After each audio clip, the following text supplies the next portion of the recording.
So I think that might also be When a you impact. didn't know anything about your childhood, like do you have siblings? Like how did that come about? Like I'm pretty keen on knowing that. So I don't have siblings, Uh, and in the past I've been told I give only child names, apparently. Not sure Yes. what it means, but I can detect. So because it's funny because my friends said it to pull my leg and stuff, and then my therapist said it, and I was like, "Whoa, man, this is Yes. wonderful.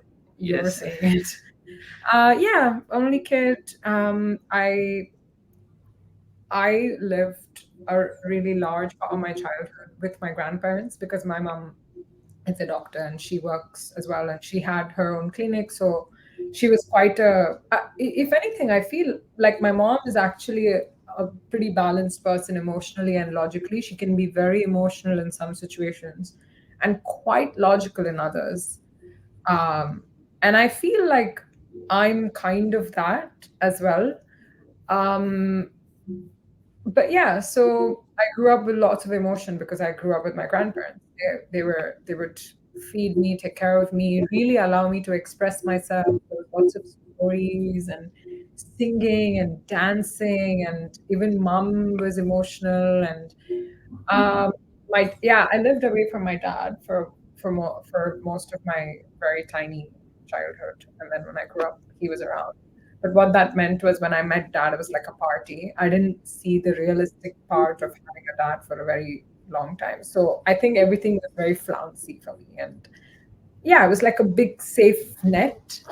And it's funny because I was thinking about this recently. I think oddly enough, I don't know. I'm obviously I'm glad you guys are here to correct me if I'm wrong because I could be saying crazy shit. But sorry, am I allowed to say things like that on the podcast? Maybe I So won't say it's it all on right. Okay. stuff. Sorry about that.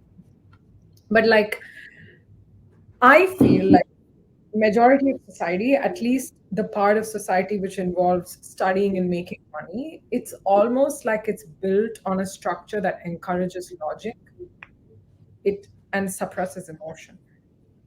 Not mhm. that those two things are even supposed to be, it's not binary in my opinion. I think logic and emotion should exist in the gray area together. It's not Mhm. binary. Adi and I just are find humor in saying that we are on the two extremes because we kind of are, but we function in the gray area on daily basis. It kind of makes sense. Like capitalism encourages IQ, right? Yeah. That makes Mhm. sense. Yeah, and everything you do for recreation, like what do? You go to work and blah blah blah, and then you need to do yoga and meditate and get a massage and um, just I don't know everything else like fall in love and stuff to counter things happening to you every day. Yeah. So I feel like the money making part encourages logic, and then there's another The life emotion part part. encourages emotion. Yeah, I think Yeah. nothing encourages emotion, but Yeah. some of us find a way. That's the Yes. truth, because I think some of us find a way. I think I'm allowed to experience my emotion actually because I constantly put myself in communities where emotion is encouraged. Like, Mm. funny enough, a lot of my friends are queer, and I feel in that community anything is encouraged. And then yogis, so basically hippie, all the minorities, right? Hippies, queer people, countries like India and Indonesia, all these places that don't are Yeah. not. It's anyway. I was gonna say something controversial. I'm not gonna say it.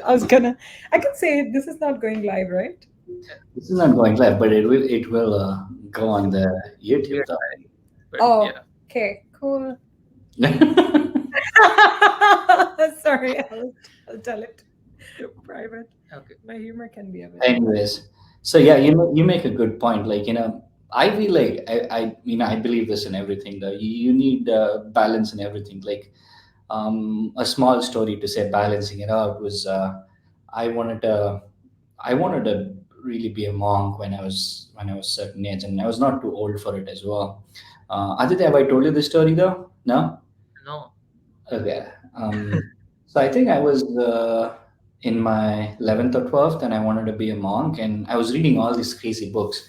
Monk Who Sold His Ferrari, Who Will Cry When You Die, um, Conversation with Death, or something like that. And Oh my God. Yeah, it was way over, like, way too much than what I was supposed to be reading in my age and having fun. So then I'm like, okay, like, life is all nothing. It's just like, money is nothing, and I have to go off and somewhere and just live off life in Himalayas, and that's what my purpose is and everything. And I was trying to discuss this with one of my, he's my cousin, like a family friend. His name is Amit. So I was talking to him about all these ideas, and he said, dude, like, you got to know what is balancing in life. Like, he gave a very good example. And again, I might be butchering this and I might be quoting it wrong. He said, like, there's one of the religion, I think it's the Buddhism religion, that they say, like, sex is completely wrong. That means intercourse is completely wrong. Nobody is supposed to have sex.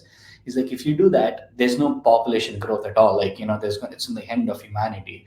And this other religion, I forgot the name that he mentioned, he said, like, sex with anyone is fine, sex with your neighbor is fine, having multiple sex partners is fine, everything is fine in that religion. And if you do that, eventually you'll die of, like, STDs or something like that. And where, like, if you have, like, offsprings, like, kids from, multiple places, like he said, like, there's going to be a huge, disaster. So always we need to find balance in life. And that's what he quoted me as an example. And I'm like, yeah, like, everywhere we need balance. Like you mentioned, IQ and EQ both should be balanced for the world to work or for a person to function, right? Yeah. Yeah. Yeah. Go ahead. Did you have to say something? No, I was thinking how that's why I'm so drawn to Adi, actually, strangely, Mm-hmm. right? Because I think that he keeps reminding me to appeal to my intelligence, because I'm always tempted to appeal to my emotion, because I feel like my life keeps putting all this intelligence and stuff in my way, and it's just killing my vibe. But then Killing Adi, your vibe. yeah, totally. Like, to be in London and get a job and all. I just want to go and just want to go make some art. Yes. But he reminds me of the place that intelligence has, because, well, I do IQ things. Just saying.